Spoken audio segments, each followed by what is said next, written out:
नमस्कार साथियों। ओपनहाइमर, जिन्हें जाना जाता है दुनिया में सबसे विनाशकारी हथियार में से एक, परमाणु बम बनाने के लिए।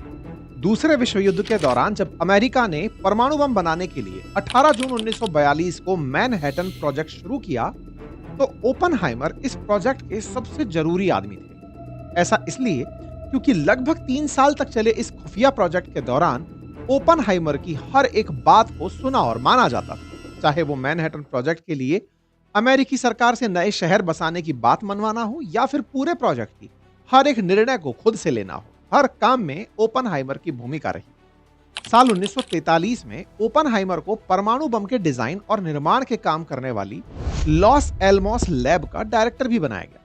ओपनहाइमर कोई आर्मी ऑफिसर नहीं थे, लेकिन फिर भी उन्हें प्रोजेक्ट की साइट पर लॉजिस्टिक मैनेज करने, बिना किसी पूछताछ के जरूरी लोगों को प्रोजेक्ट से जोड़ने और साइट सिक्योरिटी की पूरी जिम्मेदारी दी गई। यही नहीं, उन्हें टॉप सीक्रेट क्लियरेंस भी दी गई, जिसकी मदद से वो परमाणु हथियारों से जुड़ी सभी गोपनीय जानकारियों के बारे में जान सकते थे। ओपनहाइमर उस टारगेट कमेटी के सदस्य भी थे जिसने जापान के उन शहरों का चयन किया जहां परमाणु बम गिराया जाना था। इन सब बातों से साफ होता है कि दूसरे विश्व युद्ध के दौरान ओपनहाइमर सिर्फ एक वैज्ञानिक नहीं थे, बल्कि वो इंसान थे जिनके बनाए हुए परमाणु बम से अमेरिका दुनिया में अपनी धाक जमा सकता था, साउथ ईस्ट एशिया में अपनी पकड़ जमा रहे जापान को घुटने पर ला सका। साथियों, एक तरफ तो ये ओपनहाइमर है जिन्हें पहले परमाणु हमले के बाद किसी नायक की तरह सम्मान दिया गया, लेकिन इसी सम्मान के लगभग 10 साल बाद अमेरिका में इस नायक को ही दुश्मन बना दिया गया। साल 1950 के बाद उनके ऊपर एक के बाद एक देश के साथ गद्दारी, अमेरिका से दुश्मनी, रूस की मदद करने और सुरक्षा संबंधी जानकारी देने के आरोप लगे। महीनों तक कार्रवाई हुई, उनकी सारी पावर छीन ली गई, उन्हें सारे पदों से हटा दिया गया और उनके साथ ऐसा व्यवहार किया गया जैसे उन्होंने कभी कुछ किया ही ना हो। लेकिन क्या सच में ओपनहाइमर ने अमेरिका से गद्दारी की थी? अगर नहीं, तो फिर क्या अमेरिका दूसरे विश्व युद्ध जिताने वाले हीरो को देश का सबसे बड़ा दुश्मन बताने पर तुला था? आखिर साल 1950 के बाद ऐसा क्या हुआ जिसने ओपनहाइमर की पूरी कहानी ही बदल दी? चलिए जानते हैं आज के इस video. Few people cried. Most people were silent. I remembered the line from the Hindu scripture, the Bhagavad Gita. चलिए साथियों, इस पूरी कहानी को शुरू करते हैं, लेकिन उससे पहले एक जरूरी जानकारी और दे देते हैं। क्योंकि इस पूरी कहानी में मैनहट्टन प्रोजेक्ट की बात है, जिसने कि परमाणु बम निर्माण कराया था। साथियों, पूरे मैनहट्टन प्रोजेक्ट के दौरान ओपनहाइमर के साथ काम करने वाले लोगों ने उनका ऐसा सीरियस और फोकस्ड और ऑब्सेसिव नेचर देखा था कि लोग उनके अनक्वेश्चन्ड लीडर ऑफ ग्रुप मान चुके थे।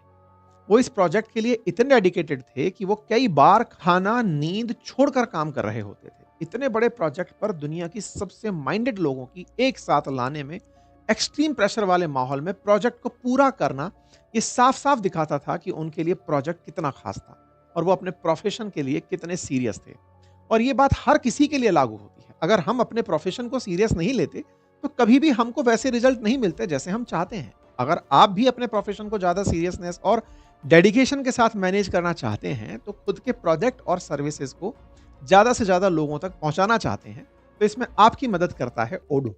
साथियों, ओडू एक ऐसा ऑल इन वन प्लेटफॉर्म है जिसमें आपको अपनी सर्विसेज और बिजनेस से जुड़ी सारी चीजों को मैनेज करने के लिए एप्स मिलते हैं।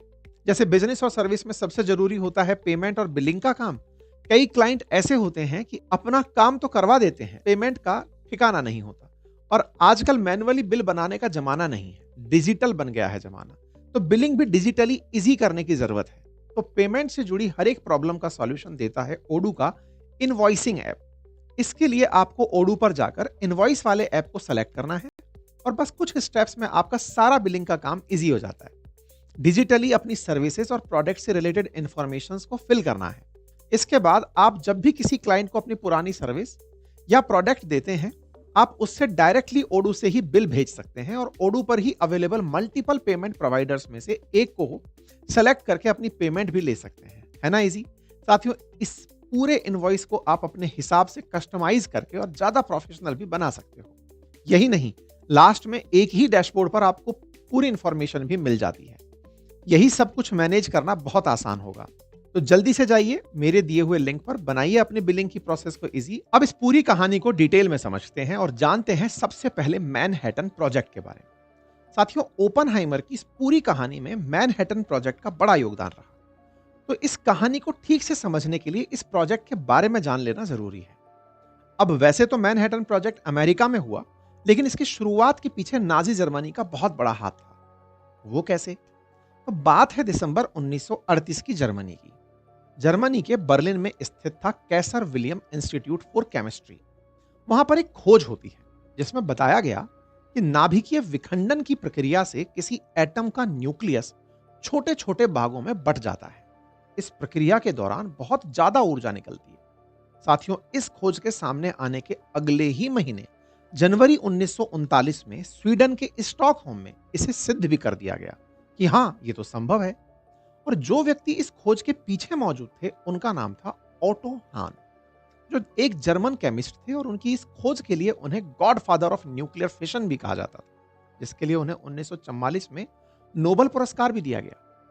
लेकिन ओटो हॉन की इस खोज में सबसे ज्यादा खतरनाक बात यह थी कि वो ये सब क्रूर हिटलर के शासन वाले जर्मनी में कर रहे थे। और उनकी इस खोज के कुछ महीनों बाद ही जर्मनी ने पोलैंड पर हमले के साथ ही दूसरे विश्व युद्ध की शुरुआत हो चुकी थी। ऐसे में ओटो हॉन की इस खोज से यूरोप के देशों में यह डर बैठ गया था कि अब हिटलर एटम बॉम्ब जैसा विनाशकारी हथियार तैयार कर सकता है। और इसी डर के बीच दो बड़े फिजिसिस्ट लियो सिजार्ड और यूजेन विग्नर ने अल्बर्ट आइंस्टाइन को, जो कि तब के अमेरिकी राष्ट्रपति फ्रैंकलिन डी रूजवेल्ट को चिट्ठी लिखकर जर्मनी में हुई इस खोज के बाद संभावित भयानक खतरे के बारे में बताने के लिए कहा। एक लेटर लिखा। ये जो लेटर मैं आपको स्क्रीन पर दिखा रहा हूं, ये अल्बर्ट आइंस्टाइन ने 2 अगस्त 1939 में लिखा था। साथियों, लियो सिजार्ड और यूजेन विग्नर ने, ये दोनों वो व्यक्ति थे जो हंगरी में पैदा हुए थे। इन दोनों ने ही कुछ साल तक जर्मनी में रहकर काम किया था। लेकिन जब साल 1933 में हिटलर जर्मनी का शासक बना तो ये दोनों जर्मनी से चले गए। कारण था कि इन दोनों का जन्म यहूदी परिवार में हुआ था। तीसरे व्यक्ति अल्बर्ट आइंस्टाइन तो जर्मनी में ही पैदा हुए थे और यहूदी भी थे। और तब जब साल 1932-33 में ये अमेरिका के दौरे पर थे, उसी समय हिटलर जर्मनी का शासक बना, जिसके बाद यहूदी लोगों पर होते अत्याचार को देखते हुए अल्बर्ट आइंस्टाइन ने हमेशा के लिए अमेरिका में रहने का निर्णय कर लिया था। जर्मनी और यहूदी समाज से जुड़े इन तीनों व्यक्तियों ने मिलकर एटम बॉम्ब को लेकर अमेरिका के कान खड़े किए थे, क्योंकि अमेरिका के राष्ट्रपति फ्रैंकलिन डी रूजवेल्ट को जब आइंस्टाइन का पत्र मिला तो उसके तुरंत बाद अमेरिका ने यूरेनियम के लिए एडवाइजरी कमेटी बना ली, जिसने मैनहट्टन प्रोजेक्ट को शुरू करने के दरवाजे खोल दिए। इस प्रोजेक्ट को लेकर अमेरिका की उम्मीद तब और ज्यादा बढ़ गई जब एनरिको फर्मी और ओपेनहाइमर ने जान लिया था कि यूरेनियम 235 या प्लूटोनियम 239 का उपयोग करके की जाने वाली चेन रिएक्शन से एक बहुत बड़े धमाके को अंजाम दिया जा सकता है। इस प्रोजेक्ट की शुरुआत बहुत कम लागत के साथ हुई थी, क्योंकि साल 1939 में जब इस प्रोजेक्ट को शुरू किया गया था तो इसमें कुल $6000 का खर्च किया जाना तय हुआ था। लेकिन 1945 तक, जब दुनिया का पहला परमाणु बम बन चुका था, उस प्रोजेक्ट पर $2 बिलियन से ज्यादा खर्च हो चुके थे। 1943 और 1945 2-3 सालों में सबसे ज्यादा पैसे खर्च किए गए। इसके पीछे और भी कई कारण मौजूद थे। साल 1939 के आसपास तक अमेरिका में परमाणु बम जैसे हथियार की इतनी जरूरत महसूस नहीं हो रही थी, क्योंकि विश्व युद्ध अभी शुरू हुआ ही था और स्थिति काबू में थी। लेकिन 1942 आते आते विश्व युद्ध का व्यापक प्रभाव देखने को मिल रहा था। एक तरफ जापान का इन्वेजन अमेरिका को परेशान कर रहा था, तो दूसरी तरफ लगातार ताकतवर होता सोवियत संघ अमेरिका के वर्चस्व के लिए खतरा बना हुआ था। यह अलग बात है कि दूसरे विश्व युद्ध के दौरान सोवियत यूनियन भी अमेरिका के साथ था, लेकिन अमेरिका तब की किसी का दोस्त नहीं बनता था, बल्कि वो तब भी सालों आगे की रणनीति बनाकर चलता था। और दूसरे विश्व युद्ध के बाद यह बात सिद्ध भी हो गई जब सोवियत संघ और अमेरिका के बीच में दूरियां बढ़ने लगी। अक्सर हम कहते भी हैं कि अमेरिका किसी का दोस्त नहीं होता, और ये उसने रूस के साथ भी किया था। ऐसे में अमेरिका को परमाणु बम जैसे ताकतवर हथियार की जरूरत महसूस हुई, जिसकी मदद से वो अपने दुश्मन देशों को दबा कर रख सके। तो उन्होंने धीमी रफ्तार से चल रहे मैनहट्टन प्रोजेक्ट पर तेजी से काम करना शुरू कर दिया। इस पूरे प्रोजेक्ट को अलग अलग स्थानों पर पूरा किया गया, जैसे बॉम्ब की डिजाइन और उसके असेंबल करने का काम लॉस अलामोस में न्यू मैक्सिको के अंदर हुआ, जिसे ओपनहाइमर संभाल रहे थे। इसी एरिया में पहले परमाणु धमाके ट्रिनिटी टेस्ट को भी अंजाम दिया गया था।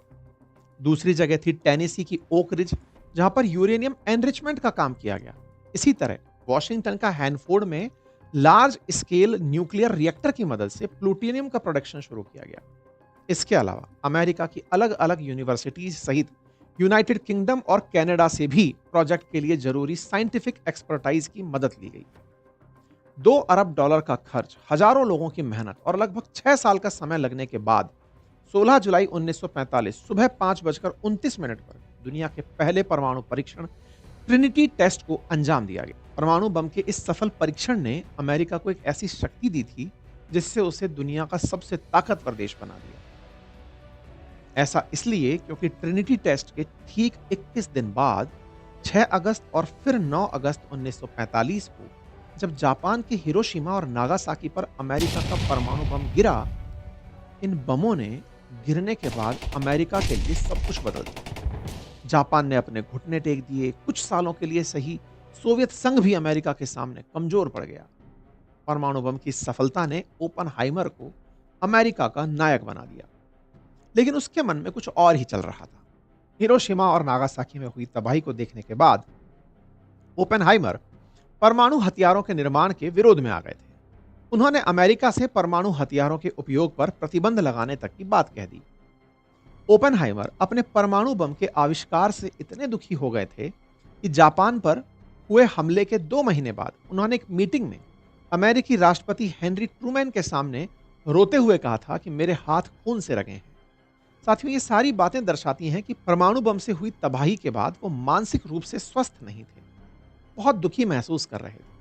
इसलिए वो परमाणु हथियारों के विरोध में भी आ गए थे। लेकिन उन्हें क्या पता था, उनका परमाणु बम का जो आविष्कार है और फिर इसका विरोध, दोनों ही चीजें उनकी कल्पना के विपरीत परिणाम लाने वाली थी।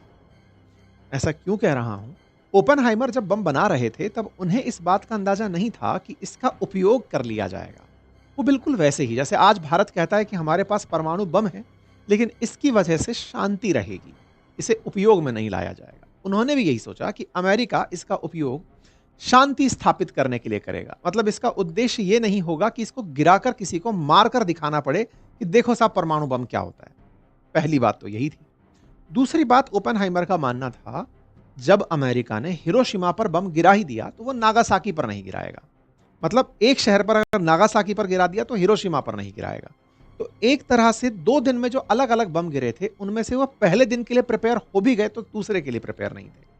तीसरे के बारे में कहा जाता है कि उन्हें इस बात का तो कतई अंदाजा नहीं था कि उनके बम बनाते ही सोवियत संघ इस बम को बनाने की होड़ में जुट जाएगा। ऐसे में उनके सामने ये सारी घटनाएं जो हो रही थी, ये उन्हें इस दर्द में ले गई कि इस घटना को अंजाम देकर, बम बनाने की घटना को अंजाम देकर, बिल्कुल वैसे जैसे अल्फ्रेड नोबेल के साथ डायनामाइट के खोज के बाद हुआ था ना, वो भी तो इस बात से परेशान हुआ था कि मैंने तो बम, ये डायनामाइट बनाया था माइंस को खोदने के लिए, लेकिन इसका उपयोग हो रहा है बम बनाने के लिए। न्यूक्लियर बम एक बार में ही दुनिया में शांति ले आएगा, लेकिन हुआ क्या? न्यूक्लियर बम का उपयोग हो चुका था, लाखों लोगों की जान जा चुकी थी। इस बात से वो मन ही मन बहुत व्यथित रहने लगे। ओपनहाइमर निराश रहने लगे, दुनिया में शांति बनाने की बातें करने लगे, दुनिया में हथियारों की होड़ ना हो इसके लिए वो लोगों को समझाने लगे। ओपनहाइमर परमाणु बम के उपयोग और निर्माण के विरोध में आ गए। उनके विरोध के चलते अमेरिका का प्रशासन कुछ खास प्रतिक्रिया नहीं दे रहा था। उन्होंने ओपनहाइमर का सम्मान और दूसरे कामों की जिम्मेदारी दे दी। 1946 में ओपनहाइमर को मेडल ऑफ मेरिट दे दिया। 1947 में उन्हें यूएस एटॉमिक एनर्जी कमीशन का जनरल एडवाइजरी कमेटी का चेयरमैन बना दिया। लेकिन ओपनहाइमर परमाणु हथियारों के निर्माण और उनके उपयोग का विरोध करते रहे। लेकिन इसी बीच में एक और खबर पड़ती है, और वो ये कि जो सोवियत संघ जो अमेरिका से हथियार बनाने की होड़ कर रहा था कि वो भी परमाणु बम बनाएगा, उसने 29 अगस्त 1949 में कजाकिस्तान की टेस्ट साइट सेमा पालंटिस्क नामक स्थान पर अपने पहले परमाणु बम का परीक्षण कर लिया। अमेरिका की इससे बेचैनी बढ़ गई, हथियारों की होड़ और बढ़ने लगी कि परमाणु बम का तोड़ तो सोवियत संघ भी बना लिया। पूंजीवादी अमेरिका साम्यवादी सोवियत संघ से डरने लगा। फिर धीरे धीरे अमेरिका को लगने लगा कि उसके हथियार की जो मोनोपोली थी वो खत्म हो रही है, एक अधिकार था वो खत्म हो रहा है। तो अब इससे भी ज्यादा विनाशकारी हथियार बनाया जाए। परमाणु बम से ज्यादा, लगभग 1000 गुना ज्यादा खतरनाक था हाइड्रोजन बम, और इसके लिए लुइस स्ट्रॉस नाम के व्यक्ति, जो कि उस समय यूएस एटॉमिक एनर्जी कमीशन के 5 कमिश्नर्स में से एक थे, उन्होंने हाइड्रोजन बम की परिकल्पना दे दी। लुईस स्ट्रॉस ने कहा कि वो हाइड्रोजन बम बनाना चाहते हैं जो कि जापान में गिरे परमाणु बम से लगभग 1000 गुना ज्यादा हानिकारक होगा। ओपेनहाइमर इसके विरोध में खड़े हो गए और उन्होंने कहा कि नहीं, परमाणु बम से ही इतनी दिक्कतें हो चुकी हैं, हाइड्रोजन बम दुनिया को तबाह कर देगा। लेकिन लुईस स्ट्रॉस ने उस समय के अमेरिकी राष्ट्रपति हैरी ट्रूमैन को अपने पक्ष में कर लिया। ट्रूमैन ने 31 जनवरी 1950 को सार्वजनिक रूप से हाइड्रोजन बम विकसित करने की घोषणा कर दी। इस घोषणा के लगभग 3 साल बाद ही अमेरिका ने 1952 में पैसिफिक ओशन के अंदर हाइड्रोजन बम का परीक्षण कर लिया। ये इतना खतरनाक था कि इससे निकली हुई ऊर्जा से पूरा एक द्वीप वाष्प में बदल गया। वहां 1 मील से भी अधिक चौड़ा गड्ढा बन गया। अमेरिका ये सब मोनोपोली करने के लिए कर रहा था, लेकिन ये ज्यादा दिन तक नहीं चल पाया। कारण ये कि 10 महीने बाद ही 12 अगस्त 1953 को सोवियत संघ ने भी अपना पहला हाइड्रोजन बम का परीक्षण कर लिया। और इससे ज्यादा चौंकाने वाली बात यह थी कि जिस समय अमेरिका न्यूक्लियर बम के निर्माण में लगा था, सोवियत संघ 1946 से हाइड्रोजन बम के निर्माण में लगा हुआ था। यानी कि अमेरिका एक तरफ हाइड्रोजन बम को लेकर चल रहा था, वहीं पर सोवियत संघ परमाणु और हाइड्रोजन बम को एक साथ लेकर चल रहा था। इस पूरी कहानी में अमेरिका और सोवियत संघ की खींचतान में ओपेनहाइमर अंदर ही अंदर व्यथित हो रहे थे और उनका मानना था कि हाइड्रोजन बम नहीं बनना चाहिए। लेकिन इस लड़ाई में 2 व्यक्तियों की लड़ाई सामने उजागर हो गई, ओपेनहाइमर वर्सेस लुईस स्ट्रॉस, परमाणु बम वाले और हाइड्रोजन बम वाले। लुईस स्ट्रॉस ने ओपेनहाइमर को नीचा दिखाने के प्रयास शुरू किए। ओपेनहाइमर से उस बदले को लेने का प्रयास किया जो कभी उन्होंने लुईस स्ट्रॉस को नीचा दिखा के किया था। इस बात का फायदा उठाते हुए लुईस स्ट्रॉस ने वो तमाम हथकंडे अपनाए जिससे ओपेनहाइमर को उनके अतीत के लिए पनिश किया जा सके, उनकी देशभक्ति पर सवाल उठाए जा सके, उनको विदेशी एजेंट बताया जा सके।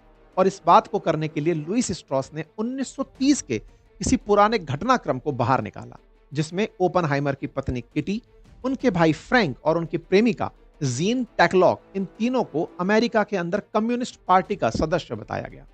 अमेरिका में भी बहुत से ऐसे लोग थे जो साम्यवाद के समर्थक थे। कहा जाता है कि ओपेनहाइमर डायरेक्टली साम्यवादी पार्टियों से नहीं जुड़े थे, लेकिन कहीं ना कहीं वो लेबर्स के पक्ष में हुआ करते थे। ऐसा करके उनके मन में, या फिर मतलब एक तरह से ये प्रेजेंट किया गया लोगों के सामने कि ओपेनहाइमर साम्यवादी विचारधारा से, जो कि सोवियत संघ की है, उससे इंक्लाइंड हैं।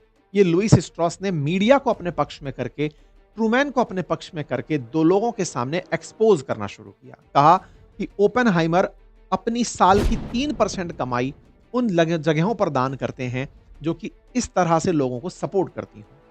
उन्होंने कई यूनियन के आंदोलनों में और रैलियों में भी पार्टिसिपेट किया है। ऐसे तथ्य सामने निकालकर दिखाए जाने शुरू हुए।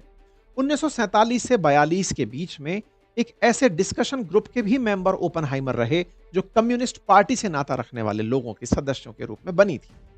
ओपेनहाइमर हालांकि कभी भी कम्युनिस्ट पार्टी के मेंबर नहीं रहे थे, लेकिन 30 से 50 के बीच में, 1930 से 1950 के बीच में लगभग 20 साल में सामाजिक और राजनीतिक गतिविधियों में ओपेनहाइमर की परेशानियां बढ़ा दी थी। ऊपर से लुईस स्ट्रॉस उनके पीछे पड़े थे, जिनके आरोप लगाने आसान थे, लेकिन उनका निजात उपलब्ध नहीं था। लुईस स्ट्रॉस बार बार ओपेनहाइमर को टारगेट किए जा रहे थे। एक किताब जिसका नाम है the triumph and tragedy of the Oppenheimer में यहां तक लिखा गया कि लुईस स्ट्रॉस ने अपने मीडिया कनेक्शन का यूज करके ओपेनहाइमर के खिलाफ गलत बातें लिखवाना शुरू कर दिया ताकि उनके खिलाफ जनता सड़कों पर उतर सके। लुईस स्ट्रॉस ने एफबीआई के डायरेक्टर एडगर हूवर पर दबाव डाला कि वो ओपेनहाइमर की निगरानी करे, जिसके बाद एफबीआई ने उन पर नजर रखना शुरू कर दिया। यहां तक कि उनका टेलीफोन